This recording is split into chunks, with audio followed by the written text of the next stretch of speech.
الفترة اللي فاتت كنا غايبين، وفي غيابنا اتقال كلام كتير. ناس قالت إننا قفلنا، وناس تانية قالت إننا وقفنا إنتاج العجانات. وفي كمان اللي حاول يقلد، أخدوا المنتج وقلدوا الشكل، لكن الجودة ولا حد قدر يوصل لها ولا حد فهم سرها. شركة الفراعنة مش بس اسم، دي خبرة 10 سنين في صناعة العجانات. جودة في الخامات، دقة في التصنيع، شكل مميز، ومعدات حديثة للصناعة. كل ده احنا اللي بنقدمه، واحنا اللي بنصنعه من البداية للنهاية.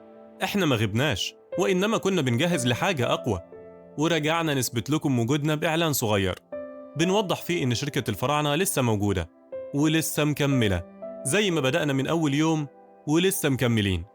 رجعنا ومعانا الجديد بكفاءة أعلى وتكنولوجيا متطورة بتخلي شغلنا يسبق أي منافس بخطوات. عجانة الفراعنة مش مجرد عجانة كهربائية، دي هتساعد كل ست بيت، وهتوفر عليها وقت ومجهود، وشريك أساسي لكل شيف أو لكل مصنع شغال بإيد مصرية عاوزة تكبر وتكسب.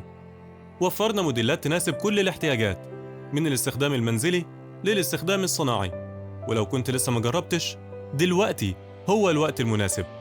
اسأل عن عجانات الفراعنة وشوف تجارب غيرك وجرب بنفسك، وهتعرف ليه الفراعنة دايما في المقدمة. الفراعنة للصناعات الهندسية، أصل صناعة العجانات، وصناعتها بإيد مصريين.